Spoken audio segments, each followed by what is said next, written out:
I'm so glad that I met you, Yeah. because as so often is the case, we didn't appreciate what we were doing. Right.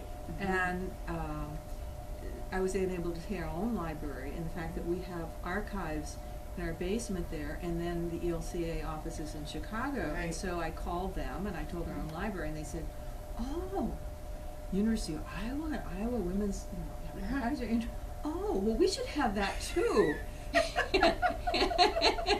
I bet you found that true. Have you? Yes. What happens? People don't know what they have? They don't know what's important or what they have, and then they hear someone else's interest, and they think, "Oh, yeah, that's a good idea." This is important. Yeah. And the very fact that and even in telling you that day, and the fact that that is continuous. I mean, this is the 40th anniversary of women being ordained in the LCA, and that we have it from telling the story of first when they came, and then they came, and then the persistent voice in the book, and then the DVD brings us really right up to the present. Right.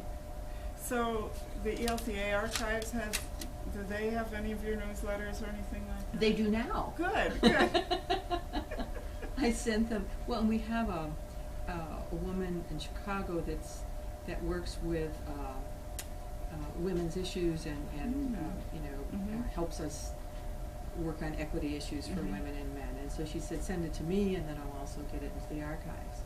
Excellent. So, and we in the ELCA have continued, when we formed ourselves as a church in 1988, many church bodies that had strong women's groups and went through mergers, let the women's groups go. Right.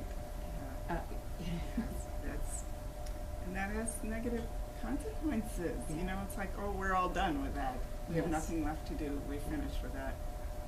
But that's a long story in women's activism. And we kept both the women of the LCA and then had what you call women's desk in a way, and saying that both are important at this juncture in history. I think it is true, both that women's sphere, that women would continue, and it's continued to be very strong, and in putting forth representational principles that overnight then women and men should be equal on all boards and committees and whatever, and that at seminary, for example, we have equal numbers of women and men, and to work for that balance.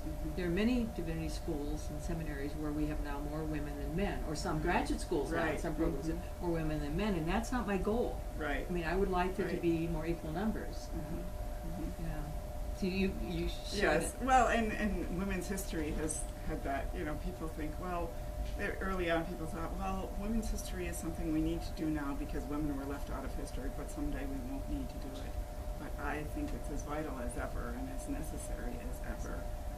Yeah. There are just important issues that have to do with gender and sexuality and women and men that are not going to be studied if we don't have women's history, I believe. I fully believe. And then even with this newsletter, Our Persistent Voice, each year, as I say in here, we met 1990s when we began, because women were waiting and waiting and waiting for calls. And this year, again, people are waiting for calls. But each year we would meet. So this year, just a couple weeks ago, we met again and said, do we still need to have the persistent voice? And we had, just last week, when we had one man came and said, yes, we do. But the fact that we've changed now our mission statement to addressing issues of gender injustice across the globe, and working towards the full partnership of women and men in ministry. And we just filled the board with issues. One for men, that they still are considered babysitting when they take care of their own children. Yes, that's right. And then one of our women, her mother, and her father's a pastor, her mother was a pastor's wife, and she said, you know, what her mother, the role expectation, she said, how has that changed, the role of pastor's wife? And yet women in seminary today are saying now, can I get pregnant and get a first call? And so some of the issues are the same, and yet some of the issues are different, but the issues continue to be issues of gender injustice. Right, that's right.